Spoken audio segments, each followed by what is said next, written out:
انسان کو دیکھو، یہ دکھی ہے، غصیلا ہے، کینہ جو ہے۔ دیکھو تمہاری فطرت کیسے ٹرانسلیٹ ہو رہی ہے اس دنیا میں۔ اپنے ایک ایک تصور کو، تاثر کو، اثر کو دیکھو۔ دنیا کے حیرت کدے کو کیسے عبرت کدہ بنا دیا ہے۔ تمہاری ہی فطرت ہے جو رشتوں میں عدم اعتماد میں جھلک رہی ہے۔ تمہاری ہی کہانی ہے جو سیاست میں، ریاست میں ظلم کے، عداوت کے چیپٹر لکھ رہی ہے۔ اور تو اور تم اپنے تصور خدا کو اٹھا کے دیکھ لو۔ فریڈرک نیتشے نے ایک جگہ لکھا تھا، میں اس خدا پر ایمان لا سکتا ہوں کہ جو ناچ سکتا ہے۔ اداس خدا کے تصور پر یقین رکھنا بیمار انسان کی بات ہے۔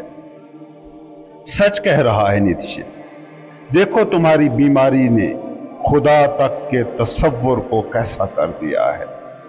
ہر مذہب کا خدا باقی انسانوں کو مٹانے، غرق کرنے پر تلا ہے۔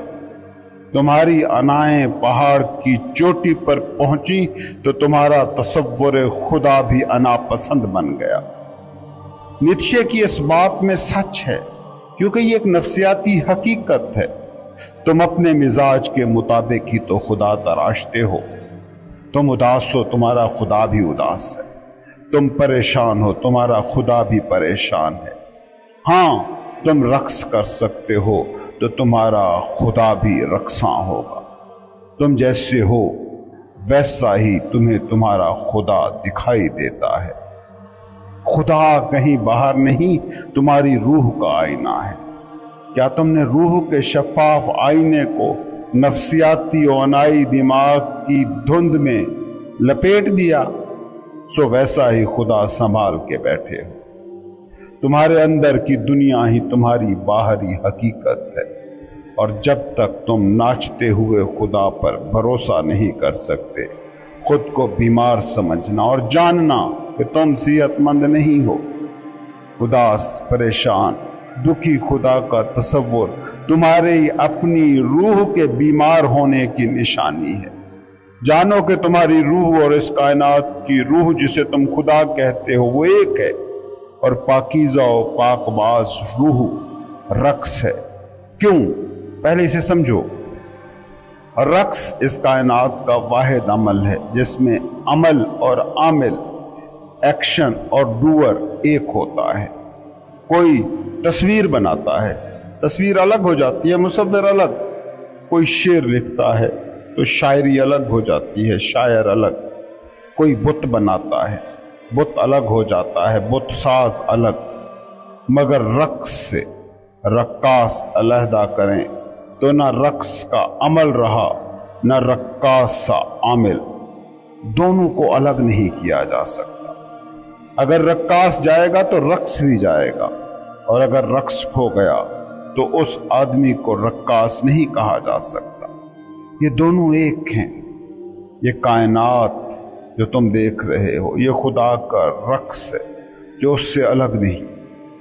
مائکروسکوپک سطح پر اتر کر اگر اس کائنات کو دیکھ سکتے تو جان پاتے کہ کائنات مالیکیولر ڈانس کے علاوہ اور کیا ہے۔ فاسٹ فارورڈ کر کے دیکھ پاتے تو کائنات کی ہر شے تمہیں رومی کے شاگردوں کی مولوی رقص کرتی نظر آ جاتی۔ کیوں سارے صوفی رقص کے رسیا رہے؟ کیونکہ وہ اس ازلی حقیقت کو جان گئے تھے۔ روح کا رقص فنا فی اللہ کا استعارہ ہے۔ کائناتی رقص سے خود کو ہم آہنگ کرنے کی کوشش کا نام ہے درویش کا رقص۔ سمجھیے، کائنات خدا کا کوئی ایسا ایکشن نہیں جو کر کے وہ خود الگ ہو گیا۔ ایکشن اور ایکٹر جدا نہیں ہیں۔ کائنات بنائی ہوئی پینٹنگ، لکھی ہوئی غزل، تراشی ہوئی مورتی نہیں بلکہ رقص ہے۔ ایک ایسا رقص جو رقاص سے جدا نہیں۔ ایسا نہیں ہے کہ خدا نے کائنات بنائی اور خود الگ ہو گیا۔ پل پل خدا اس کائنات کی حرکت میں محو حرکت ہے۔ جس پل وہ الگ ہو جائے گا تو کائنات کا یہ رقص، کائنات کی یہ حرکت رک جائے گی۔ اور یہ بھی یاد رکھیں کہ کائنات کا رقص تھما تو خدا بھی نہیں رہے گا، وہ بچ نہیں سکتا۔ پھول پھول میں، پتے پتے میں، پل پل میں خدا ہو رہا ہے، موجود ہے، ظاہر ہے۔ کائنات خدا کا ایسا ایکشن ہے جس میں وہ خود ہمہ دم موجود ہے، اپنے ایکشن سے جدا نہیں۔ خدا کا رقص ہے یہ کائنات، باہر بھی اندر بھی۔ یہ کائنات، اس کا ہونا، اس کی ہلچل، اس کی بینگ خدا کا باہری رقص ہے، اور تمہارے اندر بطور روح زندگی کا رقص خدا کا اندرونی رقص ہے۔ باہر اور باطن میں جو ہلچل ہے، جو زندگی کا نشان ہے، وہ خدا کا رقص ہے۔ خدا رقص ہے، ثبوت ہے اس بات کا کہ تمہاری روح بھی رقص ہے، ایک ایسا رقص جو تم سے الگ نہیں۔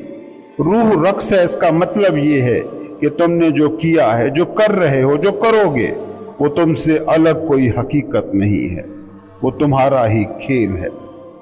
اگر تم دکھ جھیل رہے ہو تو یہ تمہارا ہی چناؤ ہے، اگر تم سکھ، پیس، امن کا لطف لے رہے ہو تو یہ بھی تمہارا ہی چناؤ ہے، کوئی اور اس کا ذمہ دار نہیں۔ ایک پروفیسر صاحب کا کسی گاؤں کے کالج میں تبادلہ ہوا۔ ہاف ٹائم پر سب پروفیسر سٹاف روم میں جمع ہوئے تاکہ کھانا کھا سکیں۔ یہ پروفیسر صاحب جس ٹیچر کے ساتھ بیٹھے تھے، انہوں نے اپنا ٹفن کھولا تو اس میں آلو کا سالن تھا۔ یہ سالن دیکھ کر ٹیچر نے برا سا منہ بنایا اور کہا، پھر یہ آلو؟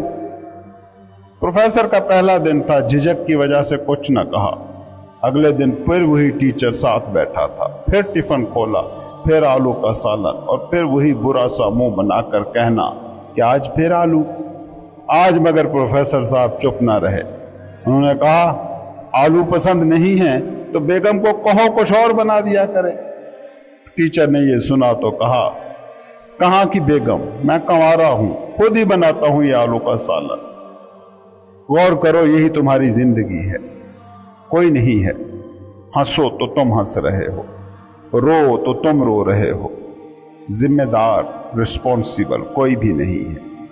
ہاں، یہ ہو سکتا ہے کہ بہت دن رونے کی وجہ سے رونا تمہاری عادت بن گیا ہو اور تم ہنسنا بھول گئے ہو۔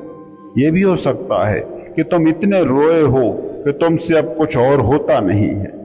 یہ بھی ہو سکتا ہے کہ اتنی نسلوں سے رو رہے ہو کہ تمہیں یاد ہی نہیں رہا کہ کبھی یہ رونا تم نے خود ہی چنا تھا، لیکن تم بھول بھی جاؤ تو سچ جھوٹ نہیں ہو جاتا۔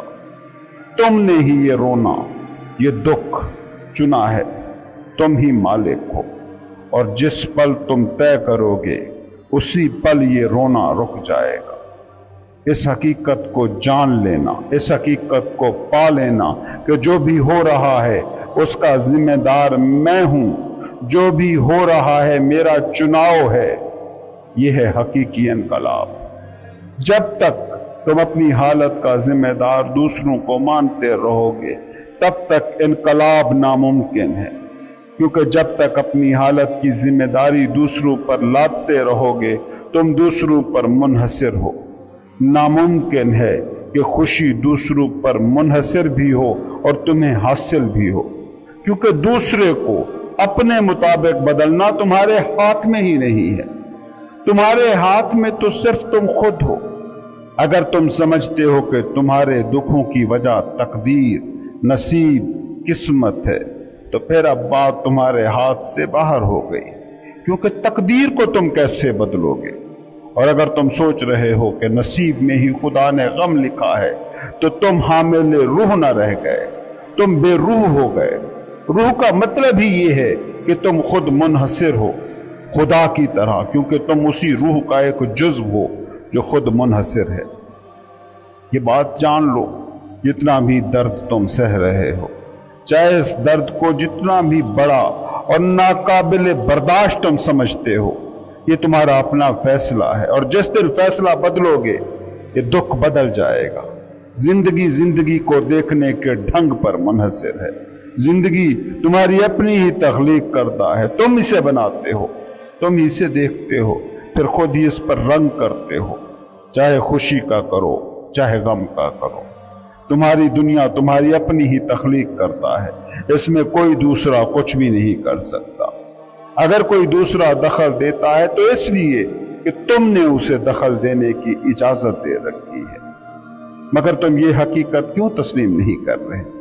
اس کے پیچھے ایک سادہ سا راز ہے۔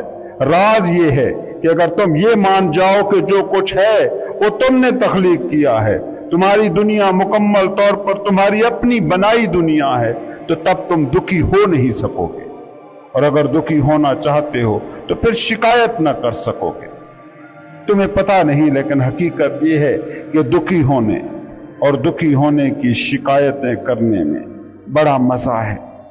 دکھی ہونے میں مزہ ہے کیونکہ جب تم دکھی ہوتے ہو تو اس وقت مظلوم بنتے ہو، لوگوں کی ہمدردیاں ملتی ہیں۔ مظلومیت کا بڑا مزہ ہے۔ جب دکھی ہوتے ہو تو ہمدردی مانگتے ہو، ہمدردی پانے میں بڑا مزہ ہے۔ اصل میں ہمدردی کو تم محبت کے نعم البدل کے طور پر لیتے ہو۔ دیکھتے نہیں ہو کیسے ایک دوسرے کو غم کی کہانیاں سناتے ہو تم لوگ؟ کیا وجہ ہے کہ لوگ دکھ کی کہانیاں سارا دن مزے لے لے کے سنا رہے ہوتے ہیں ایک دوسرے کو؟ کوئی سننا بھی نہیں چاہتا۔ کیوں کوئی سننا چاہے گا؟ کیا دکھ کی کہانی سن کر کوئی سکون ملتا ہوگا انہیں؟ دوسرے کی زندگی میں کوئی پھول تو نہیں کھل جائیں گے اس سے، لیکن تم ایک دوسرے کو دکھ کی کہانیاں سنائے چلے جا رہے ہو۔ اور یہ یاد رکھ لو کہ دوسرا اگر تمہارے دکھڑے بیٹھا سن رہا ہے تو اس لیے نہیں سن رہا کہ تم سے پیار میں ڈوبا ہے، وہ اسی امید پر بیٹھا تمہارے دکھ کے قصے برداشت کرے جا رہا ہے تاکہ پھر جواب میں وہ اپنے دکھ کی کہانیاں سنا کر ہمدردی سمیٹے۔ اگر تم صرف سنانے والے ہو اور سننے پر تیار نہیں ہو تو کوئی تمہاری بات تک نہیں سنے گا۔ غور نہیں کرتے تم کن لوگوں کو کہتے ہو ابانے والے، بور کرنے والے، تھکانے والے، وہ جو تمہیں بولنے کا موقع نہیں دیتے۔ بس ایک سمجھوتا ہے جو تم لوگ جی رہے ہو، آؤ تم ہمیں بور کرو، ہم تمہیں بور کرتے ہیں۔ تم اپنے دکھ کی کہانیاں سنا کر ہمیں پریشان کرو، ہم تمہیں اپنی غم بیتی سنا کر اداس کرتے ہیں۔ کبھی سوچا ہے تم لوگوں نے کیوں انسان اپنے دکھ کے بارے میں اتنی باتیں کرتا ہے؟ ہمدردی پانے کے لیے۔ دکھ کی بات کرے گا، کوئی حوصلہ دے گا، کوئی سہلائے گا، کوئی کہے گا بڑا دکھ ہوا تمہارے حالات جان کر۔ غور کرو تم کر کیا رہے ہو؟ تم دکھ کے پردے سے دوسرے کا پیار مانگ رہے ہو، توجہ مانگ رہے ہو۔ کیوں انسانوں کی اتنی عظیم اکثریت ہر وقت دکھ میں ڈوبی ہے؟ اس لیے کہ دکھی ہونا ظاہر کریں گے تو ہمدردی کے دو بول ملیں گے، توجہ ملے گی۔ پیار تمہیں زندگی میں ملا نہیں، کیونکہ پیار بھیک میں نہیں ملتا۔ پیار تو تب ملتا ہے جب اس کو کمانے والے بنتے ہو، اور ہمدردی، دلاسا جو پیار کا متبادل سمجھ کر تم سمیٹ رہے ہو وہ کچرا ہے اور کچھ نہیں۔ پیار اصلی سونا ہے، ہمدردی نقلی سونا۔ جس کو اصلی سونا نہ ملے پھر وہ نقلی سونے سے کام چلانے لگتا ہے۔ دیکھتے نہیں عورتوں کو جن کے پاس سونے کے زیور نہیں ہوتے تو وہ بازار سے نقلی زیور لے آتی ہیں۔ ہمدردی نقلی پیار ہے اور کچھ نہیں۔ تم میں اصل خواہش تو پیار پانے کی تھی، مگر پیار تو ہونے کا ڈھنگ ہے، پیار تو کمانا ہوتا ہے۔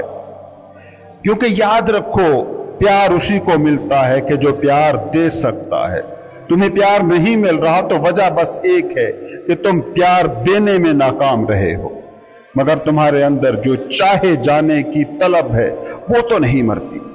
اب پیار نہ سہی تو ہمدردی سہی، اور اسی ہمدردی کو بٹورنے کے لیے تم ایک دوسرے کو غم کی کتھائیں سنائے چلے جا رہے ہو۔ خدا نے تمہیں شہنشاہ بنایا تھا، تم بھیک منگے ہو گئے۔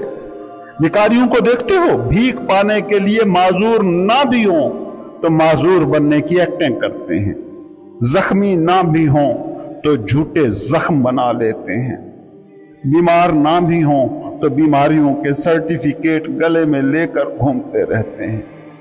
اور غور کرتے ہو جب بھکاری کی حالت بہت ہی قابل رحم ہو جاتی ہے تو کنجوس سے کنجوس انسان بھی پگھل جاتا ہے اور کچھ نہ کچھ اسے دے دیتا ہے۔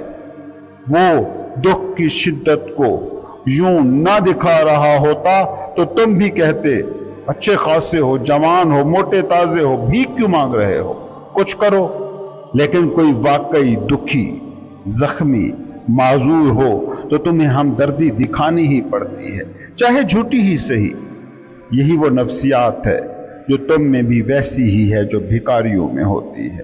تم بھی دکھ سنا کر پیار کی نقل یعنی ہمدردی پانا چاہتے ہو، اور کوئی ہمدردی کرتا ہے تو تم بڑے خوش ہوتے ہو، اسی لیے تو تم دکھ کو پکڑے ہوئے ہو۔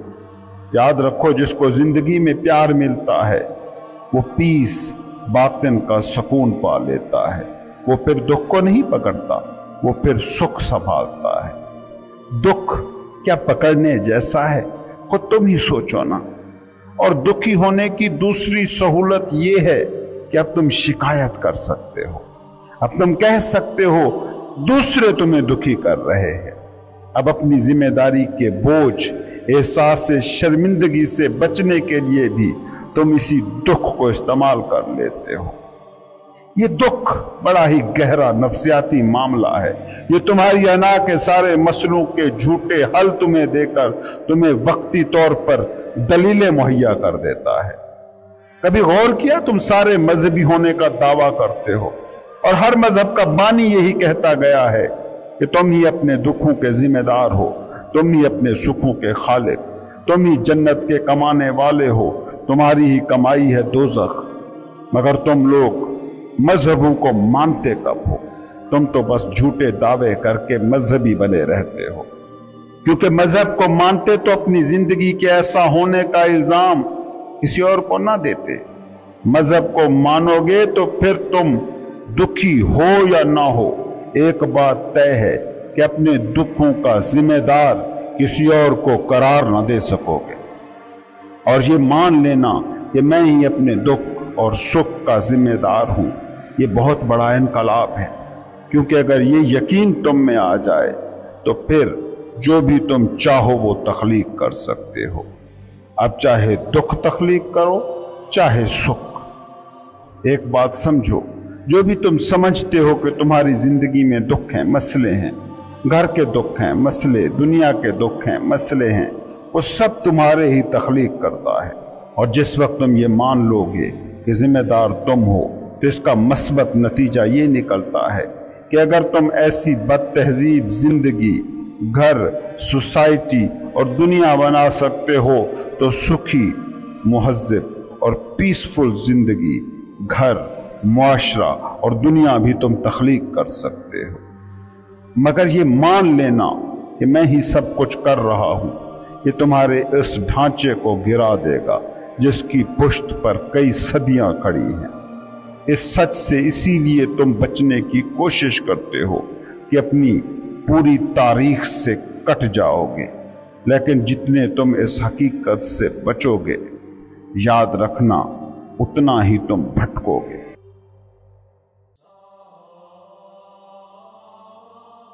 سوال ہے کہ آپ تھنکنگ کی اتنی مخالفت کرتے ہیں، کیا سوچنے کی ہماری یہ صلاحیت ہماری بقا کے لیے، سروائیول کے لیے لازمی نہیں ہے؟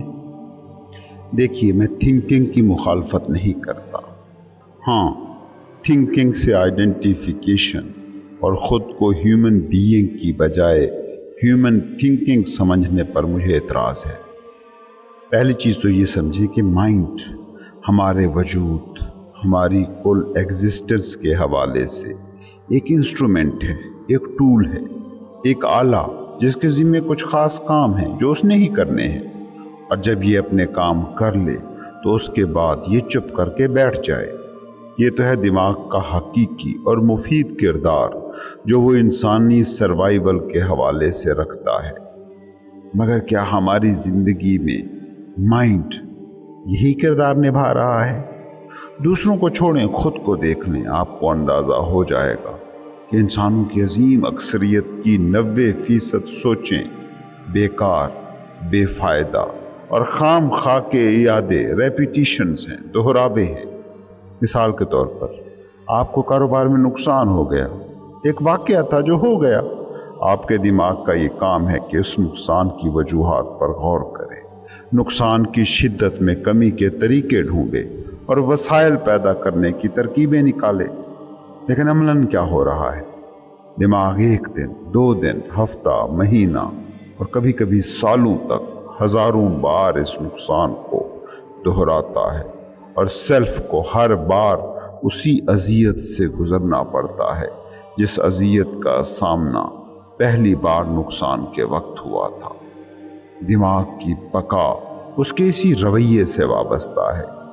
یہ موجودہ پل کی حقیقت سے خوف زدہ ہے جو دماغ اور انا کی موت کا نام ہے۔ باس نے کسی ملازم کو ڈانٹ دیا، ایک واقعہ طے ہو گیا، وہ شخص سارا دن اسی فلم کو دماغ میں ریوائنڈ کر کے چلائے جا رہا ہے۔ ایک منصوبہ اپنے مستقبل کا آپ بناتے ہیں، دماغ کی ہی سطح پر اس منصوبے کے تمام خد و خال آپ نے واضح کر لیے۔ اب ایکشن کی باری ہے، وہ ایکشن جو اس منصوبے کو عملی جامہ پہنا سکتا ہے۔ دوران عمل دماغ کی سطح پر منصوبہ بندی میں تبدیلیوں کے لیے بھی آپ سوچ بچار کر سکتے ہیں، مگر یہ کیا کہ آپ اس منصوبے کے نتائج کو دماغ کی سطح پر جینا شروع کر دیں۔ سوچوں کو خیالی محل میں ڈھال کر روزانہ کی بنیاد پر جینا شروع کر دیں، جھوٹ اور سراب کی دنیا کو حقیقی مان کر چلنا شروع کر دیں۔ میں ڈاکٹر بنوں گا، ٹھیک ہے، سوچ میں منصوبے میں کوئی خرابی نہیں، مگر آپ کی زندہ حقیقت لمحے موجود ہے۔ جب آپ ڈاکٹر بنیں گے وہ اس وقت کا لمحہ موجود ہوگا۔ یاد رکھیں، جیا صرف ایک ہی لمحہ جا سکتا ہے اور وہ ہے لمحہ موجود۔ لمحہ موجود میں آپ آج کا کام کر کے مستقبل کے کسی لمحے کو اپنے منصوبے کے مطابق کر سکتے ہیں، مگر لمحہ موجود میں بیٹھ کر آپ مستقبل کو جی نہیں سکتے۔ اسی لیے میں نے کہا تھا کہ ہمارے دماغ کی 90% سوچیں فضول، بیکار، بار بار دہرائی گئی سوچوں کے علاوہ کچھ نہیں ہے۔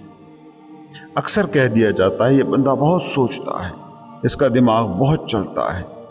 حقیقت یہ ہے کہ یہ فعال دماغ کی نشانی ہے ہی نہیں، یہ ناکارہ دماغ کی نشانی ہے جس کے اثرات انتہائی مضر رساں ہیں۔ آپ اپنے دماغ کا کچھ دیر کے لیے مشاہدہ کریں یا گزشتہ ایک دن کی تمام سوچوں کو دماغ میں دہرا کر دیکھیں۔ آپ خود اس حقیقت کو تسلیم کر لیں گے کہ ہماری ذہنی سرگرمی مثبت نہیں رہتی۔ ہم اس کو یہ کہہ کر ٹال سکتے ہیں کہ اچھا دماغ ہے، سوچتا رہے، جو بھی اس نے سوچنا ہے، ہمیں اس سے کیا ہوگا۔ لیکن میں آپ کو یقین دلاتا ہوں کہ یہ ذہنی سرگرمی قوت حیات کو چوس جانے والی سرگرمی ہے۔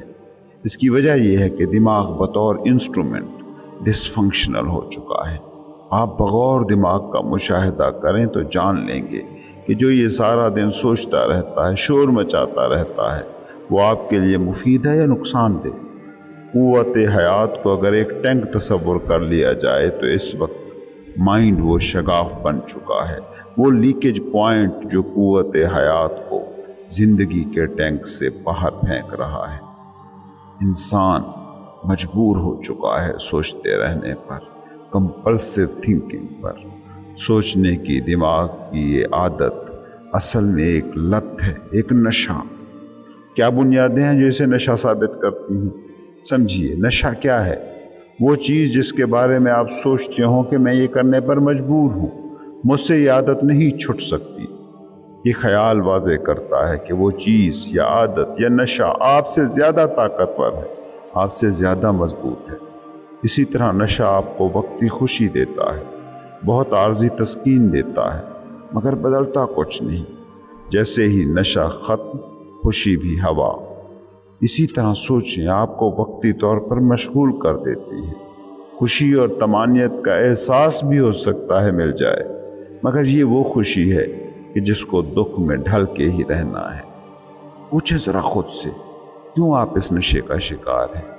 کیونکہ آپ نے خود کو خود کا دماغ سمجھ لیا ہے، اپنے ایک جزو کو اپنا پورا وجود مان لیا ہے۔ یہ جزوی جینا ہے۔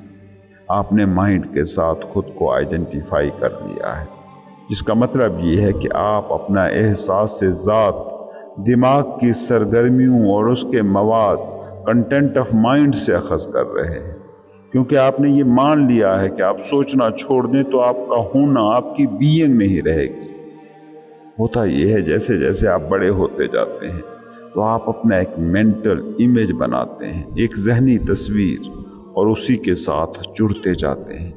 اس ذہنی تصویر کی بنیاد ہوتی ہے آپ کی ذاتی اور کلچرل کنڈیشننگ۔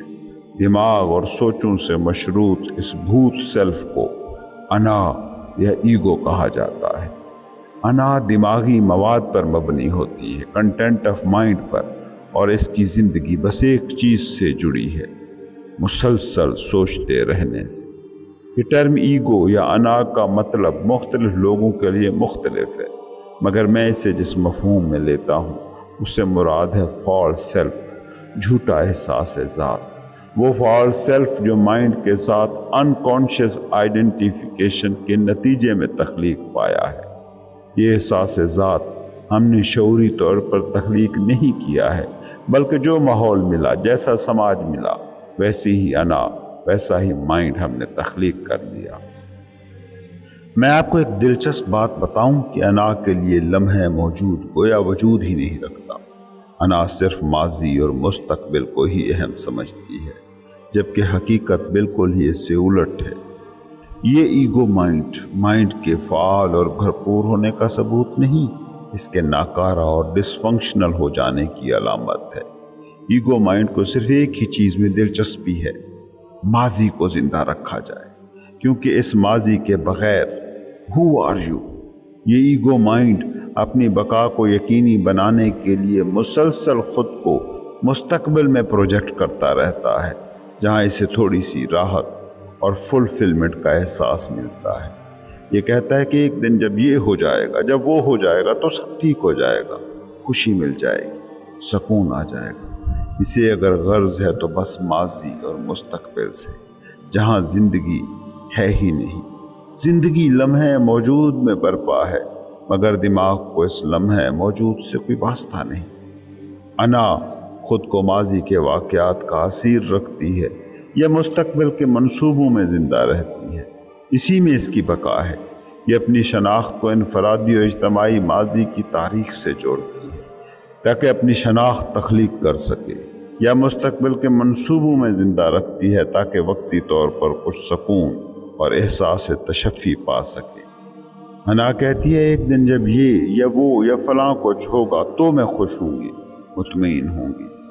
اور اگر بالفرض انا کو لمحہ موجود سے کوئی دلچسپی ہو بھی تو اس کے دیکھنے کا تناظر اپنا اور برخود غلط ہوتا ہے۔ وہ موجودہ پل کو بھی ماضی کی اینک سے دیکھتی ہے، یا پھر یہ موجودہ پل کو منزل نہیں، منزل کی طرف جانے والے راستے کا ایک سٹیپ سمجھتی ہے، ایسی منزل کا راستہ جو کہیں مستقبل میں ہے۔ اپنے دماغ کا تھوڑا سا غور سے مشاہدہ کریں تو بخوبی آپ سمجھ جائیں گے کہ آپ کا دماغ ایسے ہی کام کرتا ہے۔ موجودہ پل ہی وہ پل ہے کہ جس میں آزادی ممکن ہے، جس میں لبریشن کی کلید ہے، مگر آپ اس وقت تک اپنے موجودہ پل کو نہیں پا سکتے کہ جب تک آپ خود کو مائنڈ سے آئیڈینٹیفائی کرتے رہیں گے۔